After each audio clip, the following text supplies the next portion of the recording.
ravi de vous retrouver tous. Donc pour ma part, je suis prof de maths, le plus beau métier du monde.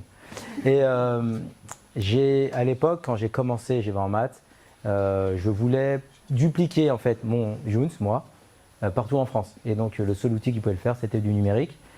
Et à partir de là, avec les premiers contacts et clients que j'avais, ce qu'on a voulu faire, c'est optimiser pour des jeunes, parce que nous on démarre dès la 4e, et c'est comment on peut accompagner un jeune et un moins jeune en mathématiques pour qu'ils puissent se former en plus de l'aspect école.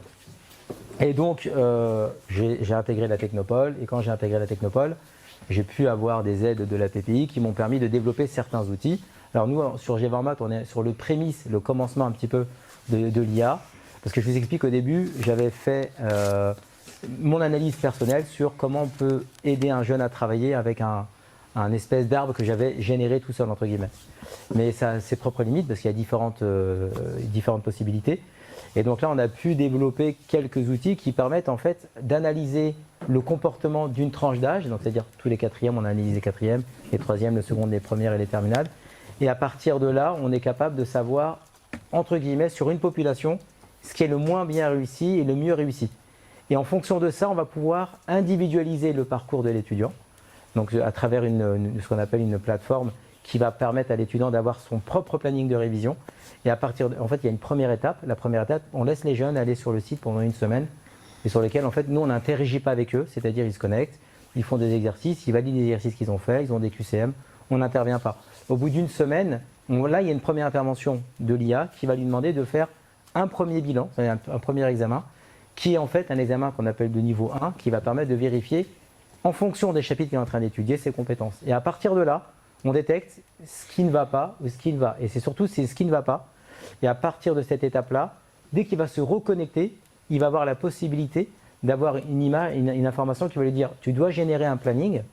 Et quand il va générer le planning, parce qu'il doit choisir les chapitres, et on va lui faire un parcours sur la semaine ou sur 2-3 jours pour pouvoir résorber ses lacunes. Et il y a une deuxième itération qui intervient quelques jours après avec une autre pseudo-évaluation qui va nous permettre en fait de voir ce qui a été ou ce qui n'a pas été. En plus de ça, on étudie le comportement de la population de sa tranche d'âge sur un chapitre donné et on arrive à détecter quelles sont les erreurs les plus communes faites sur un QCM et celles qui ont été les mieux réussies. Et à partir de là, on va dans notre programme faire par défaut des interventions sur les thématiques qui ne réussissent pas. Et donc là, c'est la brique numéro 1 et on commence à le développer. On veut passer à des briques beaucoup plus fortes parce qu'aujourd'hui, on est partenaire avec des écoles d'ingénieurs, par exemple, et on a des populations qui sont beaucoup plus intellectes et qui vont beaucoup plus vite. Et on aimerait accompagner l'équipe pédagogique sur ce levier-là. Donc ça, c'est à peu près le retour que l'on a. Entre le moment où j'ai commencé, où j'étais tout seul à faire des arbres, et là, la pseudo-IA qui intervient. Alors l'aspect technique, je ne le maîtrise pas. C'est mon collègue Damien qui gère ça. Moi, je fais des maths. Lui, il a géré l'aspect développement. Mais c'est ça à peu près le retour. Et là, qu'on va voir sur le site comment ça fonctionne. Alors là, je ne pourrais pas créer un... Et ça marche la souris? Vas-y, oui. Super. Alors, donc là, je suis connecté. En fait, on a n'importe quelle brique de niveau pour un étudiant. En fait, ce qui va se passer, c'est que le jeune, en fonction... Donc, je vais prendre la brique où il y a le plus d'expérience, c'est les terminales. En fait, c'est les années brevet et bac. Demain, les jeunes passent le bac, ils ont de la chance. Donc, ils prennent donc, nous, on a segmenté ça en chapitres. Quand vous prenez un chapitre, vous avez des vidéos, donc il n'y a pas de souci, mais c'est surtout des exercices qui sont donnés. Et donc, en fait, le jeune, aujourd'hui, nous, on voit son parcours indirectement de ce qu'il fait. Et pour le moment, il n'y a pas d'indication. Donc là, il a des corrigés, tout est détaillé. On lui indique à chaque fois de dire ce qu'il a fait, donc de terminer. Donc nous, on est capable de mesurer le temps qu'il a passé sur un exo. Et entre le moment où il a cliqué sur l'exo et le moment où il était terminé, on est capable de voir si il respecte un temps que nous, on a prédéfini pour réfléchir. Par exemple, ce genre d'exercice-là, ça prend, on va dire, 10 secondes. S'il clique avant 10 secondes, on sait qu'il ne l'a pas réfléchi. S'il a fait plus de 10 secondes, on a aussi le timing qui intervient. Et ça, donc ça, c'est sur tout le chapitre. Et à un moment donné, va intervenir une première évaluation. Donc là, je mets une évaluation bilan, mais lui, ce qu'il va avoir lors de ça, on va dire, au bout d'une semaine, une évaluation du chapitre. C'est-à-dire, en fait, nous, on va lui demander sur quoi tu travailles. Donc nous, on a remarqué qu'il a ouvert les chapitres. Là, j'ai pris la limite, mais il a ouvert un autre chapitre quelconque. Je vais remettre. Voilà, il choisit les intégrales. En fait, on va voir les chapitres qu'il a ouverts, les exercices qu'il a traités. Et à partir de là, on va lui proposer les examens le QCM en adéquation avec les chapitres qu'il a ouverts. Et donc en fait ici, ça c'est un évaluation numéro. Bon, là je vous ai vu, j'ai eu 0. Alors normalement ça devait être réinitialisé. J'espère qu'il va me le faire. Ouais, il veut pas, là je les ai tous testés. Non, je suis pas sur le bon. Ah, bah, voilà, vous avez vu, hein, j'ai tout testé mes examens. En fait, j'espère que je vais en avoir un pour vous montrer comment ça fonctionne. Bon, là, il n'y en a pas. Fonction trigonométrie, je n'ai pas dû faire. Si je l'ai fait. En fait, je les ai tous faits. Complément sur la dérivation. Voilà, donc en fait, voilà, ici, là, j'ai pris un QCM quelconque qui traite sur une notion. Et en fait, l'étudiant, il doit nous indiquer en fait ses réponses.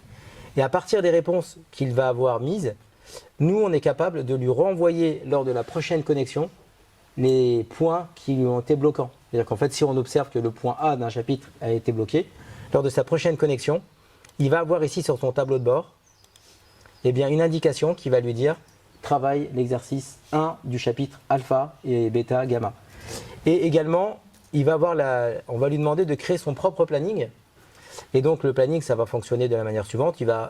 On va lui demander combien de temps tu souhaites travailler, donc il va mettre un certain nombre de temps, les chapitres qu'il souhaite réviser, le nombre de temps qu'il veut travailler par jour, donc on essaye de mettre, s'il met peu de temps, on va lui dire ça ne peut pas fonctionner.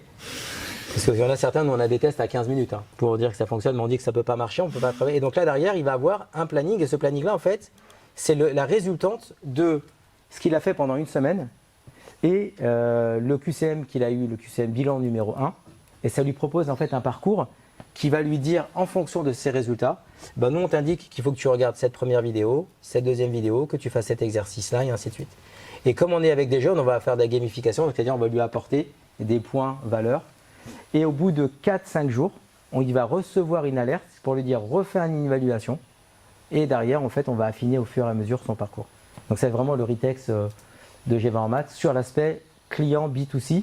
Et puis pour les écoles d'ingénieurs, donc là j'ai pas l'interface, mais pour les écoles d'ingénieurs ça va beaucoup plus loin, un peu plus loin, c'est-à-dire que l'équipe pédagogique a accès à chacun des parcours des étudiants et est capable de savoir en fait le retour d'expérience de chaque étudiant, et le prof peut générer une fiche spécifique pour chaque étudiant pour lui permettre de travailler ses lacunes. Donc ça c'est pour les écoles d'ingénieurs pour le moment. Voilà, ça c'est à peu près mon Ritex sur G20 en maths. J'espère que je ne vous ai pas endormi. C'est top. Non, ouais. Puis voilà, s'il y a des questions, c'est 50 € la question pour. C'est pour éviter les questions. Allez-y. Il y a des moyens d'échange des rapports humains ou... Alors en fait, alors, bien sûr, aujourd'hui, tout est digitalisé. Le rapport humain, en fait, ils ont sur leur console, ils ont un support. Et sur le support, en fait, pour le moment, c'est que par échange par mail. Et on réfléchit. Oui, il y a ce rapport-là où automatiquement, quand le jeune il est bloqué, en fait, moi aujourd'hui, je m'occupe de la terminale première seconde. Et quand c'est en dessous, j'ai mon frère qui est également prof de maths. On fait que des profs de maths chez nous. Et donc lui qui va s'occuper des troisièmes. Et on a des collègues. Moi, je gère aussi la prépa, mais on a des collègues pour aider au niveau de la prépa. Donc en fait, il y a vraiment un retour humain. Parce que l'enseignement ne passera pas que par du digital. C'est un complément de l'outil. Donc là, tous les partenaires, ces premiers discours que l'on a, c'est notre outil va compléter la formation, mais ne peut pas remplacer votre formation.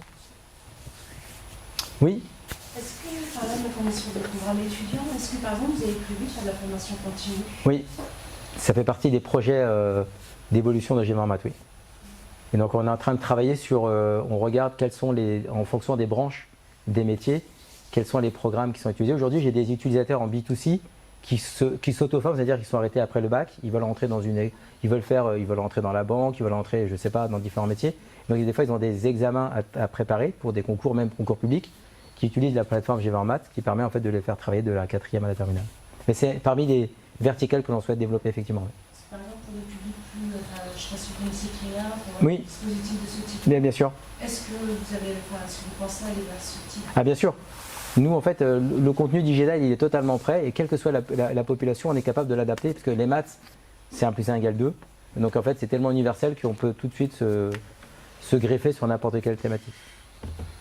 Donc moi, je sais que j'avais essayé d'aborder ces genres de formations, mais j'ai peu de retour. Donc si vous avez des contacts, je suis preneur. Au contraire. Ah bah, on va se faire une date, comme on dit. Donc là, il y a eu 2 questions, ça fait 100 €. Si je vais aller à la tour d'argent avec mon épouse, il faut 200, donc encore 2 autres, allez-y. S'il n'y a pas de questions, c'est-à-dire que l'orateur était bon. Ou Oui. il a été endormant. Non, merci Younes. Avec plaisir. Donc pour moi, je vais intervenir donc au niveau de l'IFCAM, l'Université du groupe Crédit Agricole. Donc je m'appelle Hervé Leclerc, je suis responsable du pôle Nouveau Marché et Communication Client au Crédit Agricole et on utilise de plus en plus l'exploitation de nos data et on a recours à l'intelligence artificielle pour travailler sur le développement des compétences de l'ensemble des collaborateurs du groupe Crédit Agricole. Alors le groupe Crédit Agricole, dans notre université, on développe 3 expertises et par rapport aux exposés de ce matin, je trouvais que c'était hyper intéressant. On a toute une expertise techno, on a parlé de LXP, TMS, et bien là aussi au niveau de l'université du groupe, on travaille à élaborer notre LXP, on est en train de revoir notre TMS. Il y a l'expertise pédagogique où là, on l'a vu ce matin, hein, on n'est plus tout distanciel, mais on a tout un blended, on a tous les processus d'apprentissage dont on a parlé ce matin. Eh bien, on a une équipe d'ingénieurs pédagogiques qui nous permet de développer nos propres modules de formation en prenant appui sur tout ce qui a été partagé ce matin. Et puis, une expertise métier, on est dans la banque, donc là c'est d'avoir des collègues qui sont experts sur leur métier, qui nous permettent de valider nos parcours de formation. En chiffres, rapidement, l'IFCAM, initialement l'IFCAM ça veut dire Institut de formation du Crédit Agricole Mutuel, on a 45 ans d'âge, d'expérience, on a 3 millions d'heures de formation, on a un groupe de 180 000, on a à peu près 174 000 collaborateurs dans le groupe. Donc on a un gros paquet de formation, 2 millions d'heures de connexion en ligne, donc là qui se sont fortement développées, avec ce que j'entendais ce matin de dire on en a ras-le-bol des learning, je vous confirme, il y a des collaborateurs qui ont beaucoup de mal à suivre des formations, donc il y a besoin de se renouveler sur le sujet. On a 4500 sessions présentielles, le présentiel ça demeure quand même un levier fort pour le lien, pour apprendre il y a besoin d'échanger, de s'entraîner ensemble, de pratiquer ensemble, donc ça on voit que ça demeure. Par contre, on a développé avec la pandémie 800 classes virtuelles mensuelles, donc on a pensé que c'était la panacée, mais donc c'est pas la panacée. La classe virtuelle, ça marche très bien sur certains domaines, mais après, il est largement, il faut passer aussi, il faut mixer entre classe virtuelle et présentiel, et voire même le coaching dont on a parlé tout à l'heure, c'est là-dessus qu'on évolue aussi. Et puis tout ça fait qu'on a plus de 2 500 000 données qui ont été utilisées justement pour le projet dont je vais vous parler maintenant. Et puis finalement, l'université, c'est 180 collaborateurs, puisque dans chaque entité du groupe, il y a des services formation, il y a des pôles formation, pour à peu près 175 000 collaborateurs. On a aussi ce qu'on appelle des formateurs, c'est-à-dire qu'on a des experts, des collègues, des entités, experts sur leur métier, qui forment leurs autres collègues. Nous, on les forme à la pédagogie, et eux, ils diffusent leur savoir. Et puis on travaille aussi, on a un département alternance, on recrute aussi pour l'alternance. Et ce que je voulais dire aussi enfin, c'est que l'université du groupe, c'est pas que le Crédit Agricole, c'est que depuis peu, on s'ouvre vers l'extérieur. C'est que si ça vous intéresse, si vous êtes un entrepreneur et vous avez besoin de vous former, eh bien, on peut t'amener à travailler ensemble. Et pour ça, je vais faire un peu de pub, vous avez juste qu'à me contacter et on peut voir ce qu'on peut faire ensemble. Mais il y a un début d'ouverture du groupe vers l'extérieur. Alors sur la data et l'IA, pour nous, ça répondait à 5 grands objectifs dont on a entendu parler ce matin. Donc on n'invente rien, on utilise. Il y avait l'idée d'améliorer l'expérience apprenant.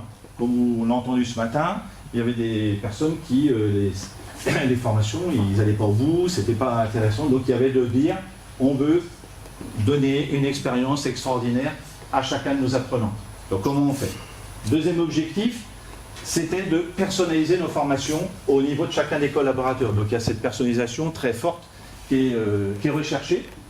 Le troisième objectif, c'est le pilotage par les compétences. Donc pareil, je capitalise sur ce qui a été dit ce matin, on n'est plus sur du temps de formation, des heures, mais on est bien sûr des compétences acquises. Comment on valide les compétences acquises et comment on les développe. Quatrième objectif, c'était optimiser l'apprentissage. Comment faire plus efficace, plus court. Donc là, il y a bien cette idée de temps, qui est quand même un élément important pour nous, compte tenu des effectifs qu'on a. Le temps de formation doit être considéré comme un temps d'investissement et pas comme un coût. Et c'est vrai, j'entendais ce matin, on ne doit pas considérer la formation comme un coût. Je peux vous dire qu'encore dans l'entreprise, on a encore un peu de chemin à faire là-dessus. C'est encore pour certains considéré comme un coût et pas un investissement. Mais on tend vers. Et puis le cinquième, c'était rationaliser le temps de formation. Je viens d'en faire part. Alors, nous, l'expérience, on a capitalisé sur l'IA et les data. C'est ce qu'on appelle le scan-up en adaptive learning. Le scan-up, c'est quoi? C'est un autodiagnostic de compétences, c'est-à-dire sur un métier. L'ensemble des collègues qui exécutent ce métier vont faire un autodiagnostic de compétences sous forme d'un questionnaire qui est géré par de l'intelligence artificielle, qui permet de pousser des préconisations de formation personnalisées. Donc l'IA Scan-up, c'est une photographie à un instant T. Derrière, on pousse des formations, très souvent distancielles, hein, ou quel que soit le device. Et puis ensuite, on fait une évaluation à la fin, qui permet aux collègues de voir l'évolution de ses compétences. Ça se matérialise comment, très concrètement? Vous le voyez ici, à droite de la diapo, le collègue, une fois qu'il a fait son autodiagnostic, étape 1, ça lui permet de visualiser en vert foncé les compétences qu'il maîtrise par rapport à la matrice en gris plus clair, qui sont les compétences attendues. Et le collègue voit tout de suite là où il est bon et là où il est en retrait. On a ensuite des préconisations qui sont poussées. Vous voyez, il vous reste 6 recommandations de formation à suivre. Et donc là, en fonction de ces scores, on pousse un certain nombre de réponses formation. On a donc à la droite, 11 sur 29. En fait, il a répondu positivement à 11 questions sur 29. L'outil a déterminé qu'on était à 50% de compétences maîtrisées. Et il a passé 6 minutes 28 à faire son autodiagnostic.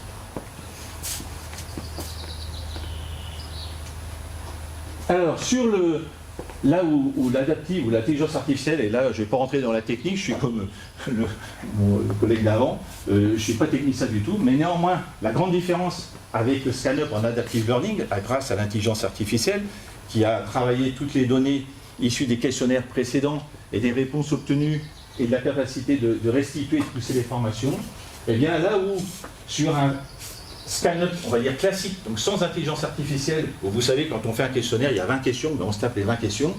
Grâce à l'intelligence artificielle, adaptée, bien, en fonction des réponses qui sont apportées par le collègue, au lieu de remplir l'intégralité du questionnaire, il va peut-être remplir que 11, 12 ou 13 questions, qui vont nous permettre quand même de définir suffisamment précisément les formations dont il a besoin. Donc là, très concrètement, on était à 70 questions pour 8 thématiques sur le cas qui nous intéresse. C'était un scan-up qu'on a fait dans une caisse qui est à Aquitaine, auprès de 95 collaborateurs, sur une compétence qui s'appelle un outil qui s'appelle Mon Patrimoine, qui est lié sur de la gestion de patrimoine. Et donc sur ce cas-là, on avait 70 questions sur 8 thématiques. On avait 45 minutes en général le temps moyen pour y répondre, avec des préconisations d'un parcours de formation qui était assez standard. Donc vous verrez, on n'avait pas forcément des résultats terribles derrière. Avec le quiz personnalisé, on a un quiz qui se personnalise. Un temps, forcément, il y a moins de questions qui est réduit, et avec un parcours de formation qui est beaucoup plus pointu. Alors, la contrepartie de ça, enfin, ce qu'il a fallu qu'on développe, nous, c'est que si on a des réponses plus pointues à apporter, il a fallu, j'entendais l'expression utilisée ce matin, qu'on granularise nos parcours de formation. On a revu nos parcours de formation, on a revu nos modules de formation pour les découper en des grains suffisamment fins correspondant à chacune des thématiques à traiter, de telle manière à ce que le collègue, après, on va le voir, puisse vraiment, quand il fait sa formation, on travaille vraiment le point sur lequel il est en difficulté. Vous m'arrêtez si je suis pas clair. Alors, en termes de résultats, quel constat on fait? Alors, déjà, c'est très, en termes de chiffres, et en gain de temps, il y a aussi, on est une entreprise, donc il faut qu'on optimise notre temps au maximum.